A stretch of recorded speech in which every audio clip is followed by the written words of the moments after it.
and this one really needs to be highlighted because we only got 3 procedures. And if you notice, there really ain't much there.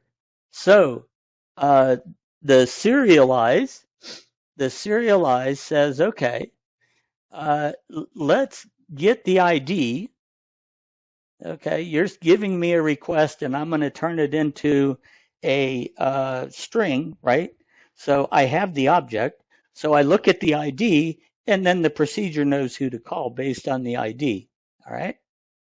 So then that turns it into a string. So all I have to do is create a request ID and call serialize, and poof, I'm done. That makes it real simple. We have a request ID, which returns the integer of the request ID. Okay, that's cool. All he does is call one little procedure. He's no big deal. All right, then we have extract object. Now I'm still playing a little bit with the naming in this because I think I might be able, well, I'm not going to go into what I think. So we're going to extract an object. So you give me a JSON file, and that JSON file had better be a server request JSON file. And then you give me a server request object pointer. Now I haven't hard typed that to say what object I'm expecting, because at this point I don't know.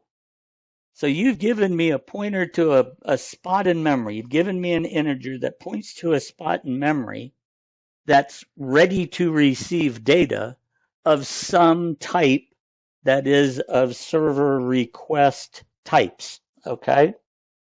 So what I do in processing this is the first thing I do is extract that request. All right. So I pull out that ID. So now I know what the request is. And if I know what the request is, I know what the payload is. So here we can step in and say, if that ID is of server request unit create, well, extract the unit. Here's the JSON, and I'm going to give you the link to the piece of memory that has a unit, a server request unit in it. Okay. Likewise, if that ID is a city create, then that link, that pointer that you've given me, points to an object in memory that is of server request city object. Okay.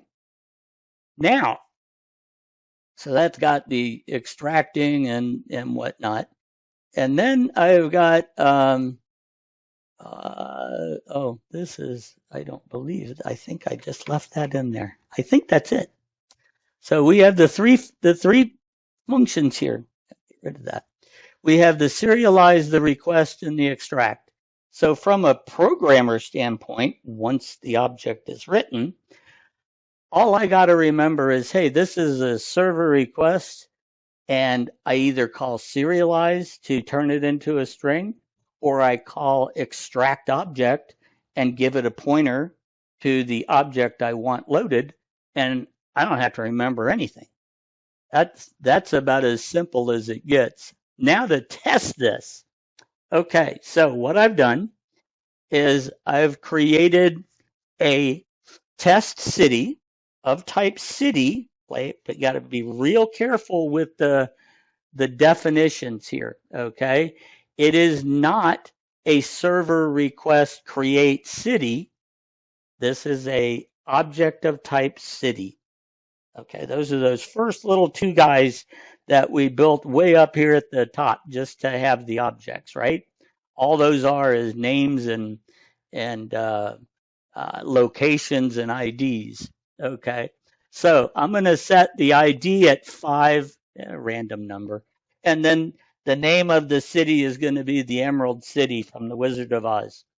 And then I'm going to create a test unit.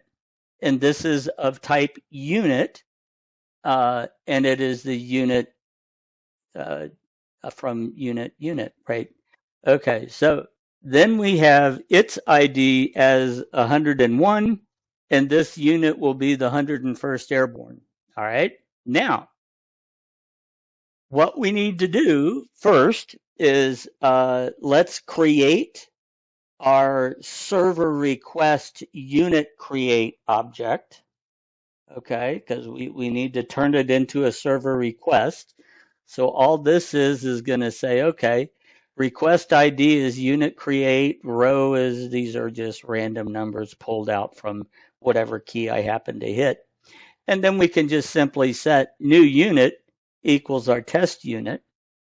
Then we create our server version of the city. We throw in a couple random numbers for row and column, and then we send him a copy of the new city.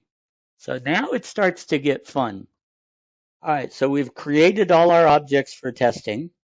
So now let's say, okay, new unit JSON here is I'm just gonna call the serialize and pass him our new unit request. So we called this up here new unit request, and we called this new city request. So we're going to serialize new unit, and I'm going to serialize new city. Now, notice those are two different objects, but I'm calling just the serialize method out of the server request module. Okay, so because of inheritance, this all magically works. He goes, oh, I know what that is. Okay, because what he does is he opens up the first piece to get the ID, and then he knows who to call. All right, now we're going to go ahead and debug what those look like. Okay, now I'm going to call that process that I have a declare up at the top. We're going to say, hey, server, process new unit, and server, process new city. And this is the server side. Basically, it's a mock-up of the server process thread piece, okay? So we're going to define in here a server city and a server unit so I can take a look at these. And notice these are of type server request and city create and unit create, all right? Now, the select here, the processing of this, you've given me a JSON file. I'm going to call the server request ID method and give him the JSON, whatever the JSON is you've given me. All right. So all it is a string. You've given me a string and I pass it to this one request. Now, remember what he does, this guy, all he does is open that very first structure, which is the request ID. All right. So he opens up that piece of this and passes back the number. If you passed me back quit, then we're going to quit and go off and end the whole thing. If you gave me shutdown, cool, we'll go deal with that. Okay. If you've given me a unit create, well, then I want to go back and say, hey, extract JSON. I'm going to give you that same JSON a second time. And I'm going to say, here's a server unit. All right. Here's a pointer to my server unit that we defined up here, right here in the server process. And granted, that could be above and just shared in, that sort of thing. So same with city. If you've given me a city object, well, then I want to take that JSON and I'm going to pass the extract object method a piece of memory that is ready to go for a server object, a server city. Okay. When that comes back, I should now have the server unit fully loaded with a unit, and I should have a city server, the city server memory location loaded with the city that I passed. Okay. And what I'm doing is saying, okay, we've created a unit and here's that unit's name. So we should see the 101st Airborne. And then here we've created a city and we should see the Emerald City. All right. So notice I'm calling the exact same method, passing just a string and just an integer. Okay. Now, as far as the methods are concerned, that's what I think that makes this a generic, in that any of those objects that I give it, it can handle. Now, granted, there's a caveat that says they got to be of type server request. So if I run this, oh, and the last step is I don't understand your command. You've given me a command that I don't know how to process. Okay. So if we go ahead and run this, hopefully it's not going to pop up on my other screen. This is going to come back and we get our wonderful answers. Isn't that cool? All right, so we have our debug print of the new unit, okay? And he's column 9, and how it puts these in order I don't know, because this one it's got column 9 row is way out over here, and the request ID is way out over here, and I think it might be alphabetical. Yeah, it looks like it's alphabetical. So then we have our new unit, which is of type unit, which is right here. That's what this is. And then we got our other pieces, okay? And then here we have the new city. So, oops, sorry, new city, and it goes to here, and he's the Emerald City. And then our debug here is, okay, you want me to create a new unit called the 101st Airborne.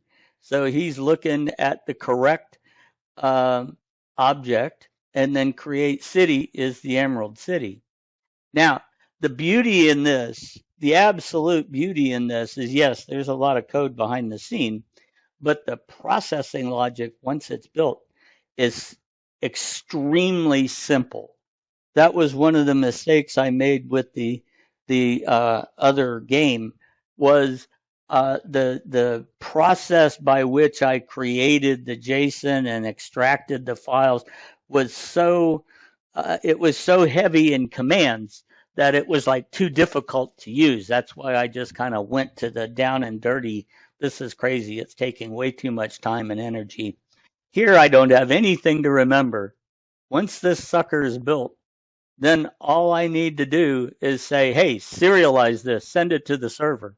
I got an ID back. What is it? Extract that object and go. There's only 3 public interfaces to this thing. The use of it is awesome. Now I'm thinking, and I'm gonna wild card this for us, okay? Just because I'm thinking that I can actually put you here, and we can actually say, well, let's just come down here. Let's say server request, right? All right, so if he's of type server request, so that would at least protect the call to being in the code. You'd get an error in your code that says, hey, this is the wrong type of object. Now, granted, that's the very top of the list, okay? Everybody inherits from him from this list. So if I gave the server a city memory location and passed it a unit, it's obviously not going to work. That onus is on me. But let's see if this actually still run, or is it going to give me an error? I don't know, to be honest with you. But I think that would help. Look at that. Works like a champ. I just find this to be amazing. It just like makes my day. Light goes on, brain explodes. Anyhow, I believe that makes this a generic. So I want to thank you all for listening, and I hope you learned something. And if you want the code, ping me, and I will go ahead and put it out on the website. But if it's not going to be downloaded, there's no reason for me to go through that effort. So if you want the code and be able to play with this on your own, just leave a comment on the video, or send me an email or something to that effect. Okay. Thank you all for watching.